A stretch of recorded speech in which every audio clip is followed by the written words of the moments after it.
जय श्री राधे कृष्णा। एक छोटे से गांव में गोपाल नाम का एक गरीब आदमी रहता था। उसकी पत्नी कई साल पहले इस दुनिया से जा चुकी थी। अब उसकी पूरी दुनिया उसकी छोटी सी 8 साल की बेटी राधा थी। गोपाल दिन भर मजदूरी करता, तब जाकर रात को घर में चूल्हा जलता। लेकिन चाहे कितनी भी गरीबी हो, चाहे कितना भी दुख हो, वह हर रात ठाकुर जी के सामने दीपक जरूर जलाता था।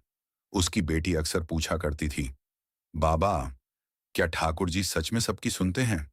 गोपाल बोला, हाँ बेटी, जब इंसान पूरी दुनिया से हार जाता है ना, तब ठाकुर जी उसका हाथ पकड़ लेते हैं। एक दिन कड़ाके की ठंड में राधा को तेज बुखार हो गया। गोपाल उसे गोद में उठाकर पूरे गांव में दवा और मदद मांगता रहा। किसी ने उसकी मदद नहीं की। तब वह साहूकार के पास गया। बोला, मालिक, मेरी बच्ची बहुत बीमार है, कुछ पैसे दे दो, मैं मेहनत करके लौटा दूंगा। साहूकार हंस पड़ा और बोला, पहले पुराना कर्ज चुका, फिर मदद मांगना। गोपाल निराश होकर सड़क पर बैठकर रोने लगा। अब गोपाल बोला, जो होगा ठाकुर जी के भरोसे ही होगा। यह सोचकर गोपाल अपनी बीमार बेटी को गोद में उठाकर मंदिर पहुंचा। उसके कपड़े भीग चुके थे।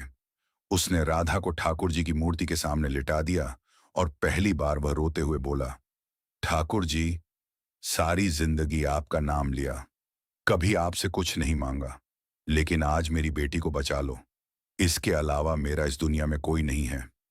तभी राधा ने कमजोर आवाज में पूछा, बाबा, ठाकुर जी आएंगे ना? गोपाल रोते हुए मुस्कुराया और बोला, हाँ बेटी, जरूर आएंगे। उसी समय मंदिर के बाहर से एक बूढ़ा आदमी अंदर आया। उसके कपड़े फटे हुए थे। वह ठंड से कांप रहा था। उसने धीमी आवाज में कहा, बेटा, 2 दिन से भूखा हूं, कुछ खाने को मिलेगा क्या? गोपाल के पास सिर्फ एक रोटी बची थी, वही रोटी जो उसने अपनी बीमार बेटी के लिए रखी थी। उसने रोटी की तरफ देखा, रोटी उठाई और बूढ़े आदमी को दे दी। वह बोला, बाबा, मेरी बेटी तो शायद कल भी भूखी रह जाएगी, लेकिन आप आज भूखे मत सोना। यह सुनकर बूढ़े आदमी की आंखों में आंसू आ गए। रात और गहरी हो गई। गोपाल अपनी बेटी को सीने से लगाकर मंदिर में ही बैठा रहा।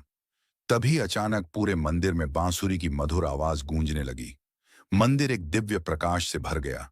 गोपाल ने धीरे से आंखें उठाईं। सामने वही बूढ़ा आदमी खड़ा था, लेकिन अब उसके सिर पर मोरपंख था, हाथ में बांसुरी थी और चेहरे पर दिव्य मुस्कान। गोपाल समझ गया, वो कोई साधारण इंसान नहीं थे, वो स्वयं ठाकुर जी थे। गोपाल फूट फूट कर रोने लगा और उनके चरणों में गिर पड़ा। तभी ठाकुर जी मुस्कुराकर बोले, गोपाल, इंसान की असली परीक्षा दुख में होती है। जो इंसान खुद दर्द में होकर भी दूसरों का दर्द समझे, मैं उसका साथ कभी नहीं छोड़ता। इतना कहते ही राधा का बुखार उतर गया।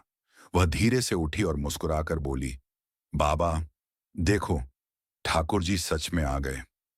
सुबह जब गांव वाले मंदिर पहुंचे, तो उन्होंने देखा कि गोपाल की झोपड़ी के बाहर अनाज, कपड़े, दवाइयां और पैसों के ढेर लगे हुए थे।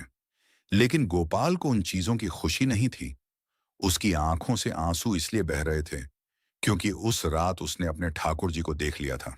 तो आपने देखा मित्रों, कितनी भी मुश्किल हो, मगर प्रभु कभी हमारा साथ नहीं छोड़ते। जय श्री राधे कृष्णा।